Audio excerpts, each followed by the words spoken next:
विद्यार्थी मित्रांनो, आजच्या मार्केटिंगच्या लेक्चरमध्ये मी पुन्हा एकदा तुमचं स्वागत करतो आणि आपल्या लेक्चरला सुरुवात करतो. आपण आत्तापर्यंत जे पहिलं आपलं युनिट आहे, इंट्रोडक्शन टू मार्केटिंग, अर्थात विपणनाची ओळख, याच्यामध्ये प्रस्तावना लक्षात घेतलेली आहे.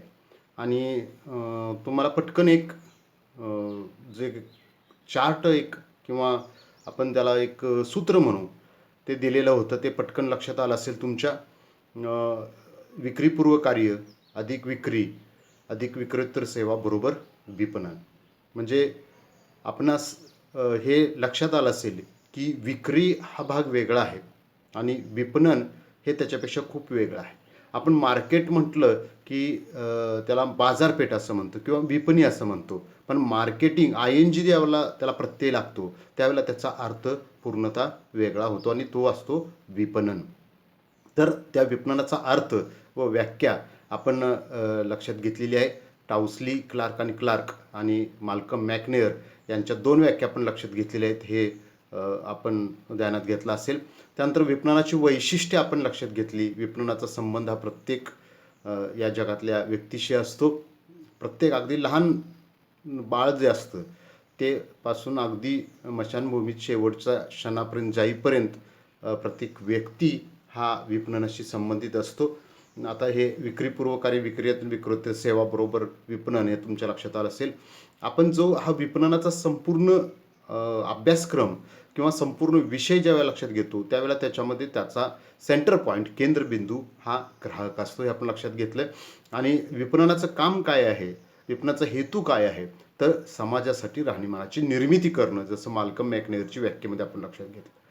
आता आपल्याला या संपूर्ण विपणन प्रक्रियेमध्ये काय लक्षात घ्यावं लागतं, तर ग्राहकांच्या गरजा, अपेक्षा, आवश्यकता आणि उत्पादक आणि उपभोक्ता यांना जोडणारी प्रक्रिया. पण ही प्रक्रिया जोडत असताना त्या ग्राहकाला मिळत असलेलं समाधान, त्या उत्पादकाला मिळत असलेला नफा, त्या मध्यस्थांना मिळत असलेलं कमिशन आणि आपल्याला वस्तू आणि सेवांची या गरजांच्या पूर्तता, अपेक्षा किंवा आवश्यकतांच्या पूर्तता करण्यासाठी होणारी उपलब्धता, योग्य किमतीसह, योग्य वेळेत, योग्य प्रमाणासह, या सगळ्या गोष्टी विद्यार्थी मित्रांनो आपल्याला विपणनामध्ये लक्षात घ्याव्या लागतात. ओव्हरऑल विपणन म्हणजे काय हे मी तुम्हाला 2 मिनिटांमध्ये समजावून सांगितलेलं आहे.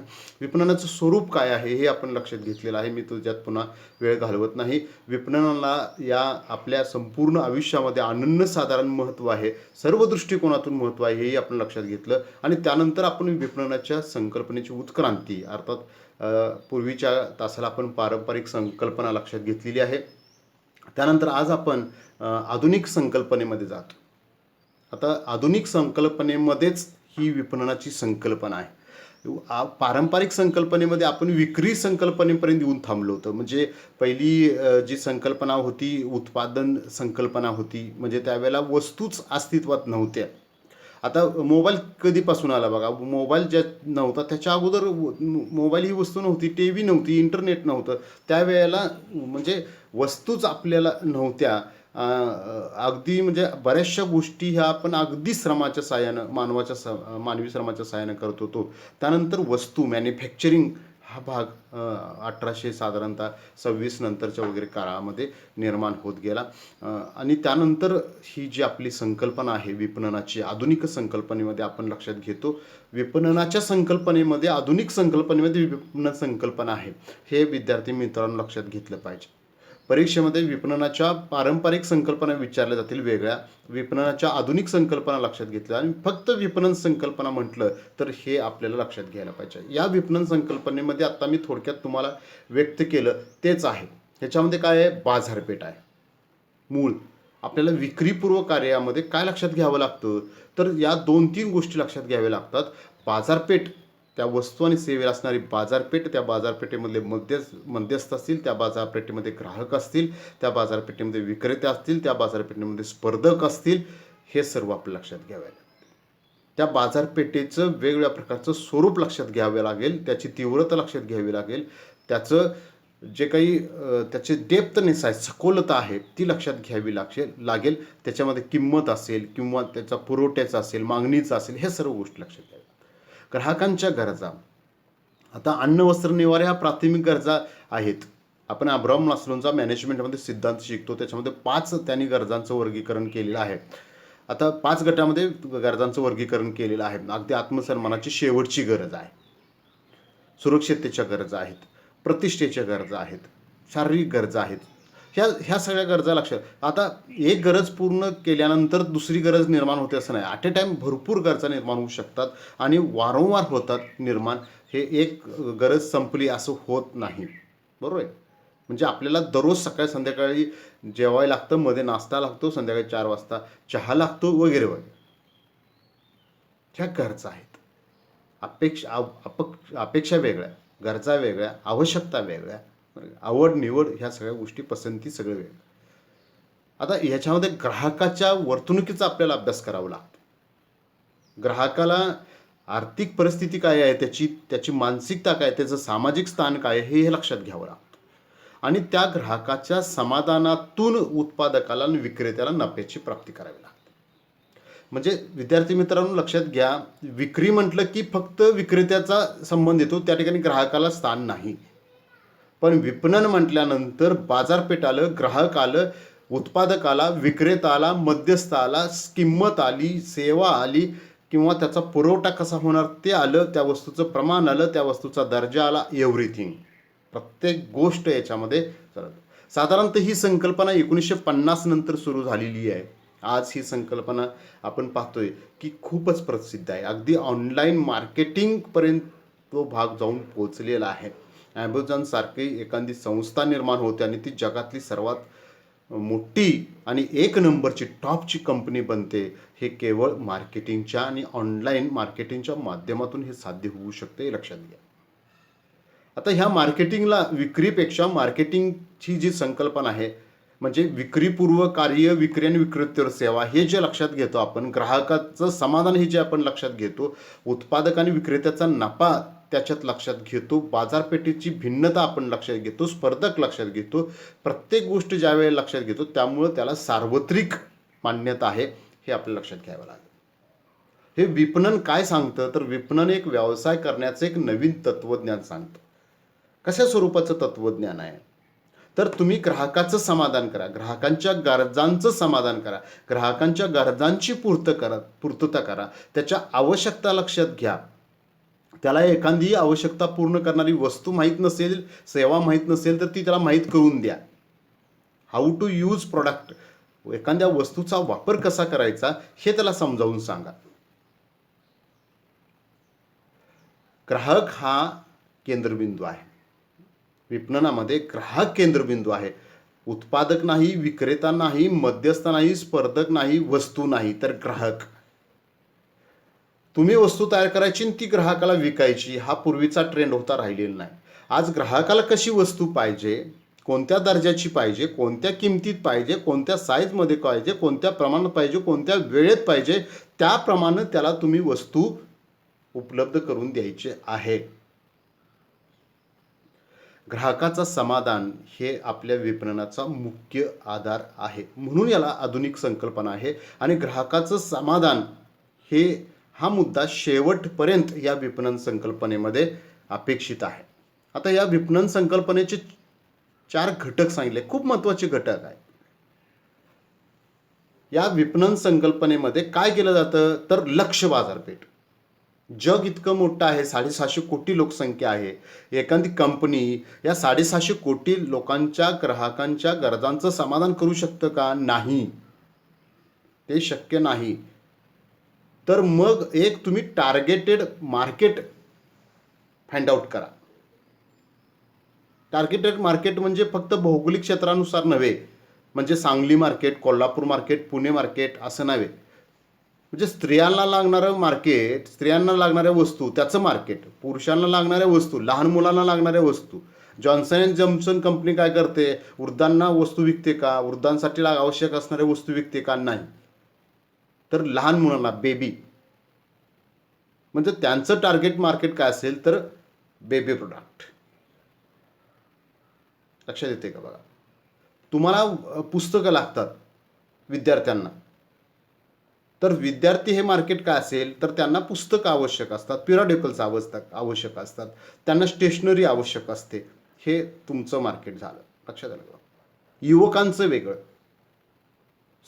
महिलांचं वेगळं, युवतींचं वेगळं, युवतींचं वेगळं, स्त्रियांचं वेगळं, आजी आजोबांचं वेगळं. आणि दुसरा मुद्दा याच्यामध्ये काय तो ग्राहकांच्या गरजा. आता गरजांचे वेगवेगळे प्रकार आहेत. म्हणजे व्यक्त गरजा, अव्यक्त गरजा, छुप्या गरजा किंवा उघड अशा गरजांचा प्रकार. म्हणजे ज्या गरजा व्यक्त केल्या जातात, मी जातो विक्रेत्याला सांगतो मला हे आवश्यक आहे, वस्तूच नाव. आता तुम्ही ज्या वेळेला बाजारपेठेमध्ये जाता आणि तुम्हाला ज्या वेळेला पेस्ट घ्यायची असते त्यावेळेला तुम्ही पेस्ट द्या म्हणत नाही, तर कोलगेट द्या म्हणता, किंवा डाबरची कुठली असेल किंवा रामदेव बाबांची असेल, कोणती ती द्या. म्हणजे कोलगेट वेदक्रांती द्या, कोलगेट मॅक्स फ्रेश द्या. पेस्ट द्या म्हणता का? नाही. ज्यावेळेला पेस्ट द्या म्हणता त्यावेळेला तुम्हाला कोणत्या कंपनीच्या कोणत्या ब्रँडेड पेस्ट आहेत यू डोंट नो, तुम्हाला माहीत नाही. पण तुम्हाला ज्यावेळेला माहीत असते त्यावेळेला तुम्ही सांगा. म्हणजे ही व्यक्त गरज आहे. अव्यक्त गरज काय? पेस्ट द्या. मला माहीत नाहीत बाकीच्या, अव्यक्त गरज आली. मला मोटरसायकल घ्यायची आहे बस, पण मला हिरो कंपनीची मोटरसायकल घ्यायची आहे, यात फरक राहतो ना. आणि ज्यावेळेला आपण एखाद्या मित्राला किंवा मैत्रिणीला गिफ्ट घ्यायला जातो त्यावेळेला आपण काय करतो की गिफ्ट घ्यायचं असतं, तिथं तुम्ही पर्टिक्युलर सांगता का? नाही.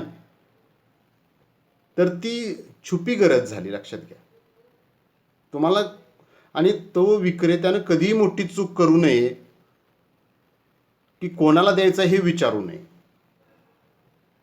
कशा स्वरूपाचं द्यायचं आणि किती रुपये द्यायचं आहे हे विचारा. तुम्ही इनडायरेक्ट विचारायचं, पण डायरेक्ट नाही विचारायचं कोणाला. तुम्हाला काय घेणं देणं, त्याला त्याच्या मित्राला द्यायचं असेल किंवा अन्य कोणाला द्यायचं असेल त्याच्याशी तुमचं देणं. तुम्हाला त्याचं बजेट काय आहे आणि स्वरूप काय आहे हे विचारा. त्याच्यावरून यू कॅन जज, तुम्ही जज करू शकता त्याच्यावर. पण ते डायरेक्ट नाही विचारायचं. मग हा मूर्खपणा नाही करायचा. लाभदायकता, पण ही लाभदायकता आहे ना, ही दोन्ही बाजूसाठी आहे. म्हणजे विक्रेता आणि उत्पादक यांना पण लाभ झाला पाहिजे आणि ग्राहकाला सुद्धा त्या वस्तूपासून समाधानी मिळालं पाहिजे.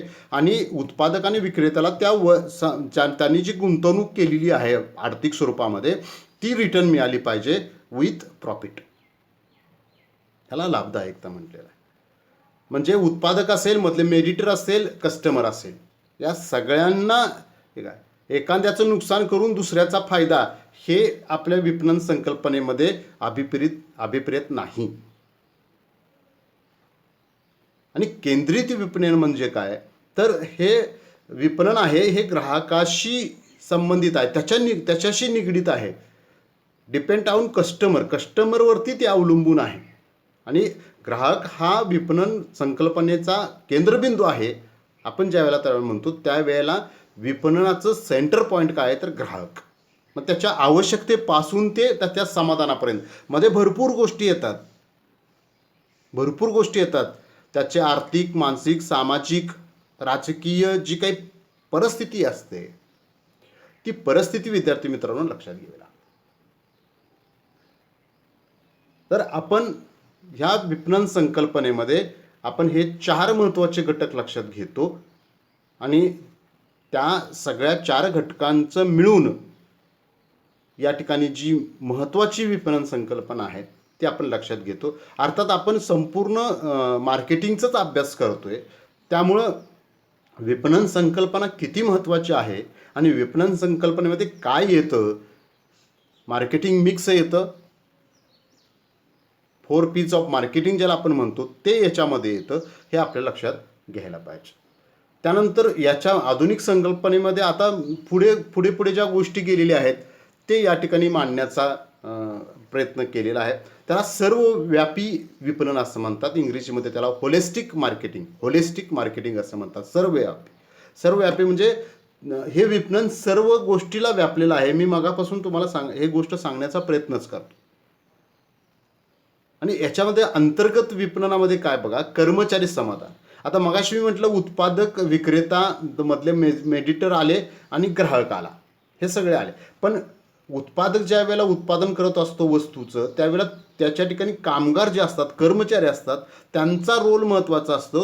कारण क्वालिटी मेंटेन करायचं आणि ग्राहकांच्या अपेक्षा सारखी वस्तू निर्माण करण्याचं काम, मॅन्युफॅक्चरिंग करण्याचं काम कर्मचारी करत असतात. मग त्या कर्मचाऱ्यांना ग्राहकांना कशा स्वरूपाची वस्तू आवश्यक आहे, कोणत्या दर्जाची, कोणत्या किमतीची, कोणत्या साईजची, कोणत्या ब्रँडची, हे माहिती असणं कर्मचाऱ्यांना आवश्यक आहे. आणि हे माहिती असून फक्त चालणार नाही, त्यांनी ते समाधानाने करायला पाहिजे. बघा, तुमच्या वाढदिवसाचा केक बेकरीमध्ये जो कर्मचारी तयार करत असतो, तो जर रागाने करत असेल तर, साधी गोष्ट मी एक तुम्हाला सांगतो. आपण नारळ फोडतो, मंदिरात जातो, नारळ फोडतो. नारळ फोडणं एक प्रकारचं बळी देण्यासारखं असतं. आपण देवाला बोकड कापतो, कोंबडा कापतो वगैरे, तसं ते स्वरूप वेगळं असतं, ते जिवंत असतं. नारळामध्ये आपण तसं मानत नाही. पण नारळाला जर आपण मंदिरापुढे फोडलं तर त्या खोबऱ्याला प्रसाद म्हणतो आम्ही. तेच आम्ही घरी मसाल्यामध्ये टाकण्यासाठी जर हे केलं तर ते साधं खोबरं असतं.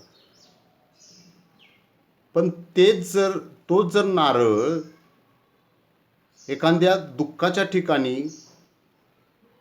असा फोडला गेला, अमावस्याला फोडला गेला असेल, तर त्याला तुम्ही प्रसाद म्हणू शकाल का? त्या ठिकाणी नारळ फोडून ते खोबरं तुम्ही किती समाधानाने खाल, की जेवढं मंदिरामध्ये नारळ फोडून प्रसाद म्हणून खाल तेवढं. फरक आहे की नाही बा? मग तुमच्या वाढदिवसाचा केक जर त्याचा बॉस रागावला असेल किंवा त्याच्या घरगुती काय प्रॉब्लेम झाला असेल, ते रागाने करत असेल, तर त्याच्यामध्ये त्याची भावना जी आहे ती रागीट स्वरूपाची उतरलेली असेल. मी जे आता सांगतोय ते प्रूव्ह करणं खूप अवघड आहे. किंवा साधी गोष्ट घ्या, तुम्ही एखादं काम समाधान करत असाल, एखादं काम रागानं करत असाल, तर त्या कामातनं येणारं आउटपुट हे समाधान करणाऱ्या आउटपुटापेक्षा कसं असेल हे मी वेगळं सांगायची गरज नाही. म्हणजे तुम्ही पूर्ण समाधानाने एखादी गोष्ट करत असाल, एखादं काम करत असेल आणि एखादा कर्मचारी त्याची वस्तू, तुम्ही वापरणारी वस्तू करत असेल, तर हे याच्यामध्ये खूप महत्त्वाचं. आणि मग त्या व्यवसायाचं विपणन धोरण म्हणजे आज तुमच्या लक्षात येते की विद्यार्थी मित्रांनो, बघा, तुम्ही फक्त बाजारपेठेमध्ये जाऊन वस्तू त्या ठिकाणी विक्रेत्याकडून किती रुपये म्हणून विचारताय आणि घेताय, इथं संपत नाही. तो ग्राहक विचार करतोय की वस्तू कोणी तयार केली. आता आमच्याकडे अजून भारतामध्ये ही कन्सेप्ट नाही. काही लोक त्याचा विचार करतात, काही कंपन्या विचार करतात. पण युरोपमधला नेदरलँडसारखा देश असेल, त्यांच्याकडे तुम्ही एखादं भाजीपाला पाठवला किंवा कोणती वस्तू पाठवली तर ते काय म्हणतात की हे कुणी तयार केलं ते आम्हाला दाखवा, ते ठिकाण दाखवा, ते किती क्लीन आहे आणि आमच्या नॉर्म्सप्रमाणे आहे, तो तयार करणारा व्यक्ती किती हायजीन आणि सॅनिटेशनचा वापर करतो ते दाखवा, तर आम्ही हे घेऊ. भले 100 रुपयेचं 600 रुपयाला घेऊ, पण इट शुड बी हायजेनिक. त्यांचं इरेप गॅप नावाचं सर्टिफिकेट आहे, ते असावं लागतं. म्हणजे तुमचं कर्मचारी समाधानी किती आहे आणि तुमचं विपणन धोरण कसं आहे हे आज अंतर्गत विपणनामध्ये लक्षात घेतलं जातं, इंटरनल मार्केटिंगमध्ये. आणि हे दुसरं जे आहे, या दुसऱ्या याच्यामध्ये एकात्मिक विपणन, याच्यामध्ये व्यवसाय आणि ग्राहक दोनच गोष्टी लक्षात घेतलेत.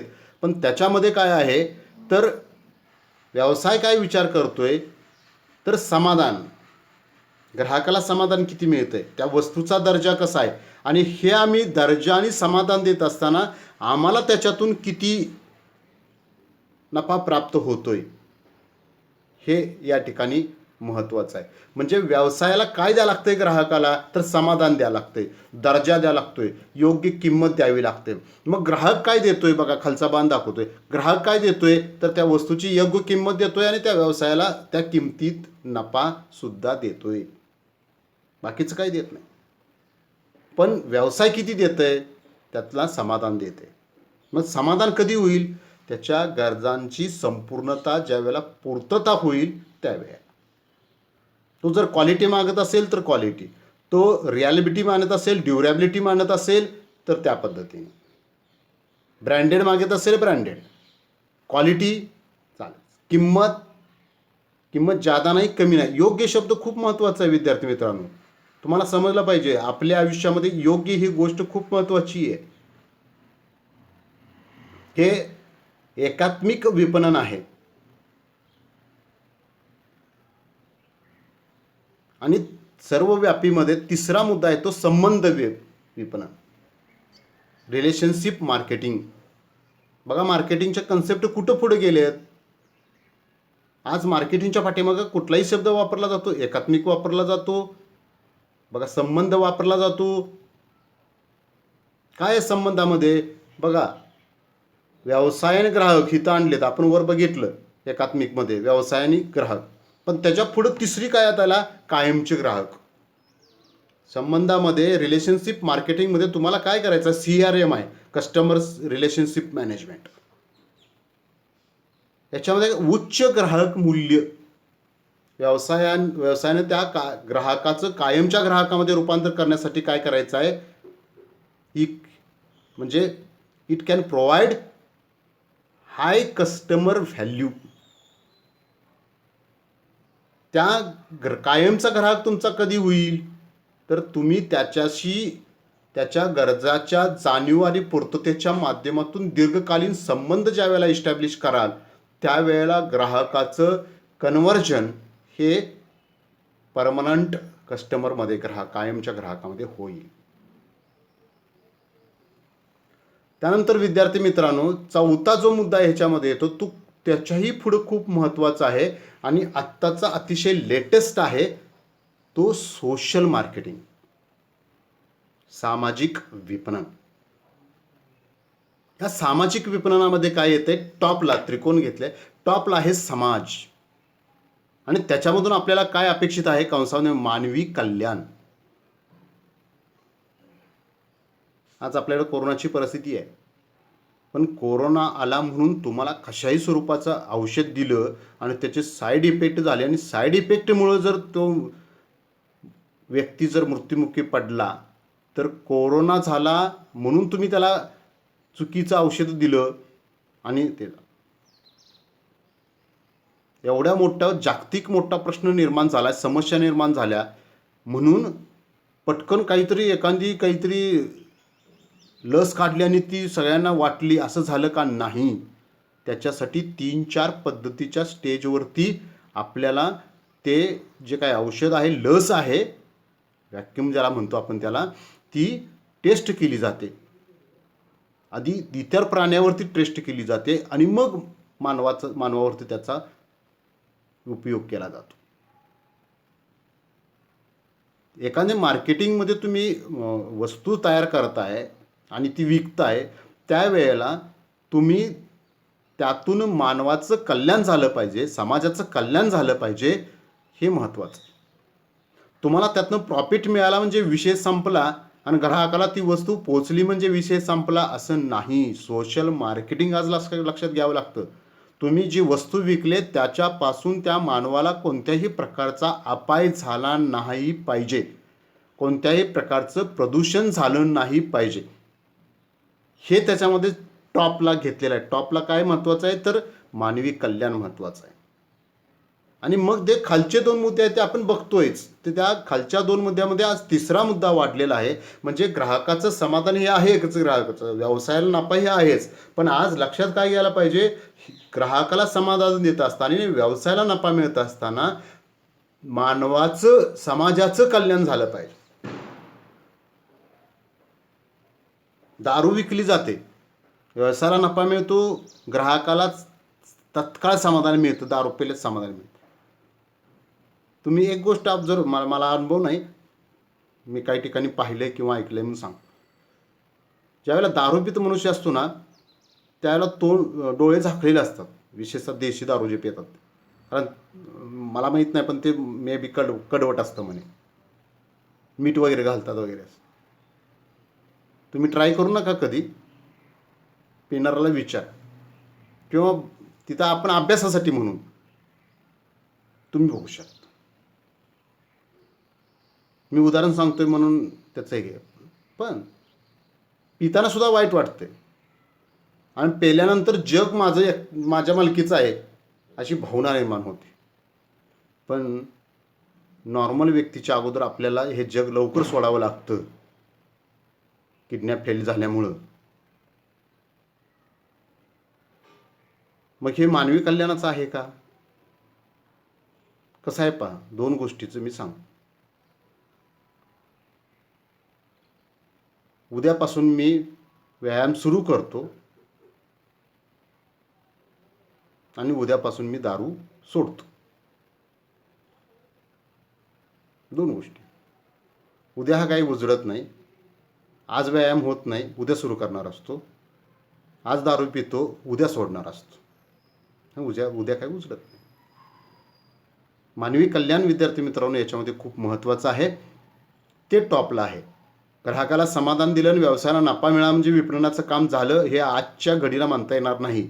सामाजिक विपणनाच्या संकल्पनामध्ये तुम्हाला मानवाचं कल्याण फक्त व्यवसायाला नव्हे, ग्राहकाला सुद्धा करायला पाहिजे. तुम्ही एखादी वस्तू आणली आणि त्याचं पॅकिंग कसंही फेकून दिलं, त्याची विल्हेवाट लावली नाही, योग्य विल्हेवाट लावायला पाहिजे. त्याच्यापासून प्रदूषण होणार नाही, इतर मानवाला अपाय होणार नाही, हेही पाहायला पाहिजे. फक्त तुमचं समाधान झालं, बाकी त्या राहिलेल्या वस्तूपासून काय व्हायचं ते हो दे, कुणाचं नुकसान व्हायचं हो दे, कसंही त्याचं पॅकिंग फेकून दिलं नाही चालणार. तुम्हाला तुमचं समाधान मिळवत असताना इतरांना दुःखी करून चालणार नाही, मानवाचं अकल्याण करून चालणार नाही, हे लक्षात घ्यायला पाहिजे. हे 4 संकल्पना आपण लक्षात घेतले.